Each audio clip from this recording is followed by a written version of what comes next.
ಕನ್ಯಾದ ನಂತರ ತುಲಾರಾಶಿಗೆ ಬರುವ. ತುಲಾರಾಶಿಗೆ ಈಗ ಅಷ್ಟಮದಲ್ಲಿ ಗುರು. ಯಾವ ಕೆಲಸ ಕಾರ್ಯಗಳು ಕೂಡ ಮುಂದುವರಿಯುವುದಿಲ್ಲ, ನಿಧಾನ ಆಗ್ತಾ ಇಲ್ಲ. ಯಾರ್ಯಾರನ್ನೋ ಬ್ಲೇಮ್ ಮಾಡ್ತೇವೆ, ಅವನು ಅಡ್ಡ ಕಾಲಿಟ್ಟ ಇವನು ಅಡ್ಡ ಕಾಲಿಟ್ಟ ಅಂತೇಳಿ. ಇದು ಗೋಚಾರದ ಪ್ರಭಾವ. ಯಾವಾಗ ಮೇಯ ನಂತರ ಗುರು 9ನೇ ಭಾಗಕ್ಕೆ ಬರ್ತಾನೋ, ಯಾರು ಈ ಅಷ್ಟಮದಲ್ಲಿ ಶನಿ ಇರುವಾಗ ತುಂಬ ತಾಳ್ಮೆಯಲ್ಲಿ ಇರ್ತಾರೋ ಅವರಿಗೆ ತುಂಬ ಒಳ್ಳೆಯದಾಗ್ತದೆ. ತುಂಬ ಒಂದೇ ಸಲ ಕಟ್ಟೆ ಹೊಡೆದು ನೀರು ಬಂದಾಗೆ, ಬೇಕಾದಷ್ಟು ನೀರು ಬಂದಾಗೆ ಆಗ್ತದೆ ಅವರಿಗೆ. ಅವರ ಸಮಸ್ಯೆಗಳೆಲ್ಲ ನಿವಾರಣೆ ಆಗ್ತದೆ. ತಾಳ್ಮೆ ಕಳ್ಕೊಂಡ್ರೆ ಹೋಯಿತು. ಮಾರ್ಚಿನ ನಂತರ ಇವರಿಗೆ ಷಷ್ಠದಲ್ಲಿ ಶನಿ ಬರುವಂಥದ್ದು ನೋಡಿ. ಅಲ್ಲಿಯೂ ಕೂಡ ಒಳ್ಳೆಯ ಸಿಗ್ನಲ್ ಸಿಕ್ಕಿದಾಗ ಆಗ್ತದೆ, ತುಂಬ ಒಳ್ಳೆಯದಾಗ್ತದೆ ಅವರಿಗೆ. ಯಾವ ಸಮಸ್ಯೆಗಳು ಇಲ್ಲ, ಈಗಲೂ ಕೂಡ ಇಲ್ಲ ಒಂದು ಕಡೆಯಿಂದ, ಆದರೂ ಕೂಡ ಮಾರ್ಚಿನ ನಂತರ ತುಂಬ ಒಳ್ಳೆಯದಾಗ್ತದೆ. ಇನ್ನು ಈ ನವಮ ಸ್ಥಾನದಿಂದ ಗುರು ಎಲ್ಲಿಗೂ ವೀಕ್ಷಣೆ ಮಾಡ್ತಾನೆ ಅಂತ ಹೇಳಿದರೆ ತುಲಾ ರಾಶಿಗೆ ವೀಕ್ಷಣೆ ಮಾಡ್ತಾನೆ, ಜನ್ಮಕ್ಕೆ ವೀಕ್ಷಣೆ ಮಾಡ್ತಾನೆ. ಆರೋಗ್ಯದ ಬಗ್ಗೆ ಜಾಗ್ರತೆಯಾಗಿ ಇರಬೇಕು, ತೊಂದರೆಗಳು ಆಗದಾಗಿ ನೋಡಿಕೊಳ್ಬೇಕು.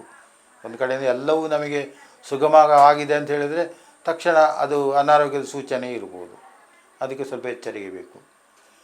ಇನ್ನು ತೃತೀಯ ಸ್ಥಾನವನ್ನು ವೀಕ್ಷಣೆ ಮಾಡ್ತಾನೆ.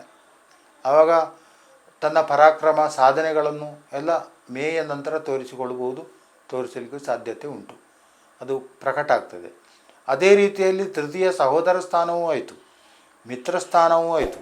ಆವಾಗ ಅವರ ಒಡನಾಟ, ಅವರಿಂದ ಸಹಕಾರಗಳು ಸಿಗಬಹುದು, ಅಥವಾ ಅದು ತಿರುಗಿ ಬೀಳಲಿಕ್ಕೂ ಬಹುದು, ಜಗಳವೂ ಆಗಬಹುದು. ಅಥವಾ ಜಗಳ ಆಗಿದ್ದಿದ್ದರೆ, ಸಹೋದರರೊಳಗೆ ಜಗಳ ಆಗಿದ್ದಿದ್ದರೆ, ಮಿತ್ರರಲ್ಲಿ ಜಗಳ ಆಗಿದ್ದಿದ್ದರೆ ಅದರ ರಾಜ್ಯವೂ ಕೂಡ ಆಗ್ಬೋದು. ಅದೆಲ್ಲ ಜಾತಕದ ವಿಮರ್ಶೆಯಲ್ಲಿ ಗೊತ್ತಾಗಬೇಕು. ಅಂತೂ ತೃತೀಯ ಭಾವ ತುಂಬ ಪವರು ಕೊಡ್ತದೆ ಅದಕ್ಕೆ ಅಂತೇಳಿ. ಇನ್ನು ಪಂಚಮ ಭಾವ ಕುಂಭರಾಶಿಗೆ ಗುರುದೃಷ್ಟಿ. ಆವಾಗ ಯಾರಿಗೆ ಅಪುತ್ರರೋ, ಮಕ್ಕಳಿಲ್ವೋ, ಅಥವಾ ನವವಿವಾಹಿತರು ಮಕ್ಕಳು ಬೇಕು ಅಂತೇಳಿ ನಿರೀಕ್ಷೆಯಲ್ಲಿರ್ತಾರೋ ಅವರಿಗೆಲ್ಲ ಸಂತಾನ ಯೋಗವನ್ನು ದೇವರು ಕರುಣಿಸ್ತಾನೆ. ಗುರುವಿನಿಂದ ಅದೆಲ್ಲ ಸೂಚನೆ ಕೊಡ್ತಾನೆ.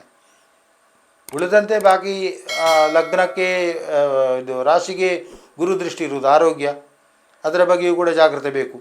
ಅದೆಲ್ಲ ಸರಿ ಮಾಡಿಕೊಂಡ್ರೆ ನಿಮಗೆ ಸಂತಾನ ಅಪೇಕ್ಷೆಗಳಿಗೆ ಬೇಕಾದಷ್ಟು ಅನುಗ್ರಹವನ್ನು ಗುರು ಮಾಡ್ತಾನೆ. ಮತ್ತೊಂದು ಕಡೆಯಿಂದ ಶನಿ ಷಷ್ಠದಲ್ಲಿರುವಂಥದ್ದು, ಶತ್ರುಬಾಧೆಗಳನ್ನು ನಿರ್ನಾಮ ಕೂಡ ಮಾಡ್ತಾನೆ. ಇದು ತುಲಾ ರಾಶಿಯ ವಿಚಾರ ಆಯಿತು. ಲೇಟೆಸ್ಟ್ ಹಾಗೂ ಇಂಟ್ರೆಸ್ಟಿಂಗ್ ಸುದ್ದಿಗಳಿಗಾಗಿ ಬಾಸ್ ಟಿವಿ ಕನ್ನಡ ಚಾನೆಲ್ನ ಸಬ್ಸ್ಕ್ರೈಬ್ ಮಾಡಿ, ಹಾಗೆಯೇ ಬೆಲ್ ಐಕಾನ್ ಪ್ರೆಸ್ ಮಾಡಿ. ಇದರ ಜೊತೆಗೆ ಫೇಸ್ಬುಕ್, ಇನ್ಸ್ಟಾಗ್ರಾಮ್, ಎಕ್ಸ್ನಲ್ಲೂ ಮಿಸ್ ಮಾಡದೆ ಫಾಲೋ ಮಾಡಿ.